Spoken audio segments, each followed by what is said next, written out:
There it is. Hex decrease speed, hex decrease speed, hex decrease speed.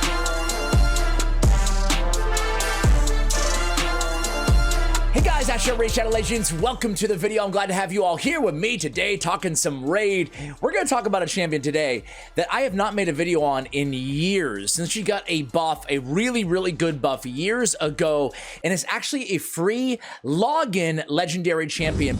That's bullshit, dude. But what I want to talk about is a very specific build on her that makes her just an unbelievably good and slept on Hydra clan boss champion, but also has utility basically everywhere in PvE. We're talking Curse City content, Doom Tower content, and even areas beyond that, which we'll discuss in today's video. So the champion that I'm talking about here, guys, is actually the final, well, not the old school final champion that you used to get after 270 days playing the game.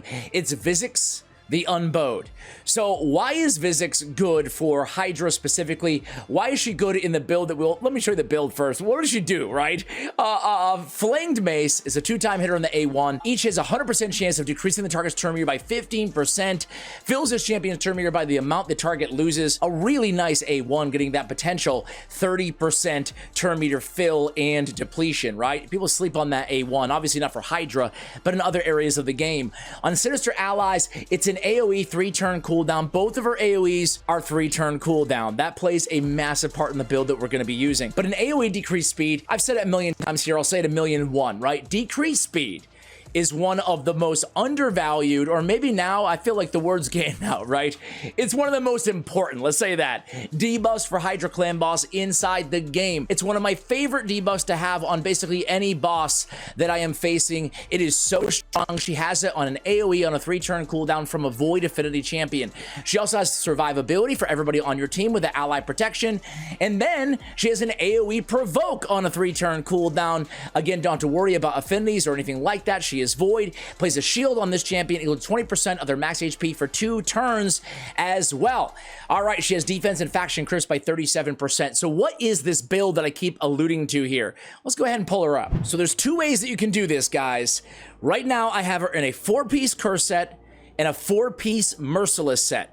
This is my favorite way to build Visix the Unbowed, but it also works with obviously just Curse or just Reflex if you don't have or you're not able to pull off a 4-piece Merciless. But as time goes by, more of you guys are going to have access to Merciless accessories, and you will be able to get here on this build. I love it so incredibly much because a Curse set is perfect for her. Obviously, the Curse set's going to be landing those Hex debuffs. That's going to, you know, amount to a ton of damage, right? Millions and millions and millions of damage from Visix off of the Curse set. So a great hex applier with 2 AoEs, both on a 3-turn cooldown. But the Merciless set or the Reflex set, 30% chance to decrease a random skill's cooldown by 1 turn when dealing damage. So what does this allow you to do? This, having the Merciless or Reflex with the Cursed, this particular build, it is so nasty because with the skill cooldown, most of the time, it's a 50-50. It goes to the provoke or it goes to the decreased speed.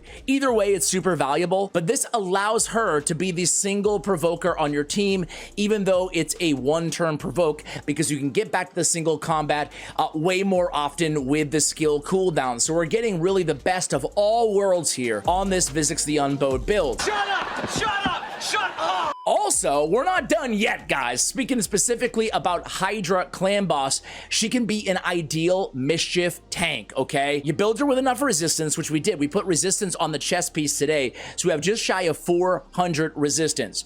So we're building with enough resistance. The best blessing for this strategy is going to be Lightning Cage, right? As it counts as an extra buff.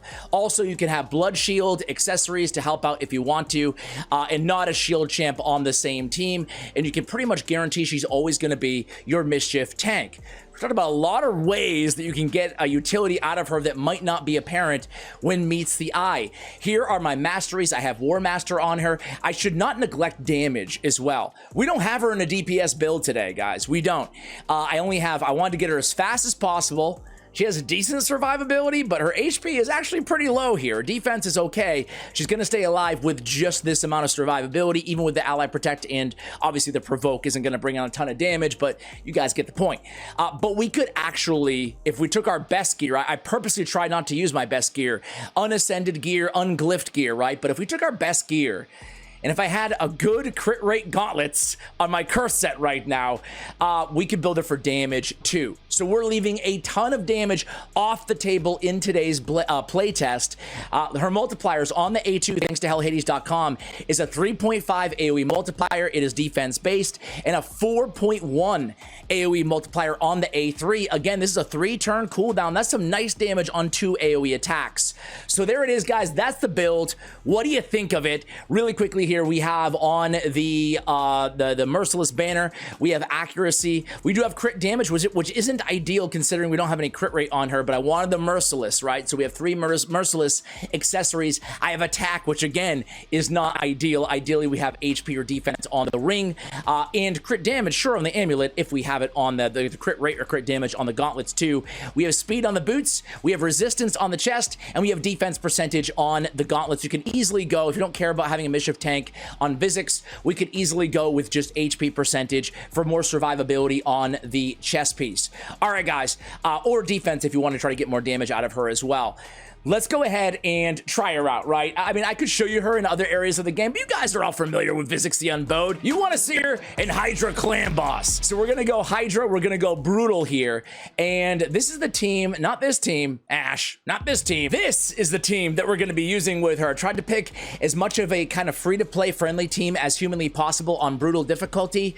You're not going to see any of these 500 billion or whatever billion damage teams here, but you will see an easy, full auto 1 key. That's the beauty of Visix in this build. She's going to be a perfect team to complement your full auto that you don't want to painstakingly go manual turn after turn. So we have Visix, we have single combat is always going to be the priority to land those provokes, and then the second one is going to be Sinister Allies or A2.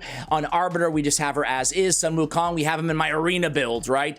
So just chilling there. We have Lydia as is, Inquisitor Shamil as well. Not crazy gear on any of these champions. The only thing worth pointing out here is I have Arbiter super fast in really good speed gear. But other than that, just totally average gear on everybody here, right? So we're going to go ahead and go into battle.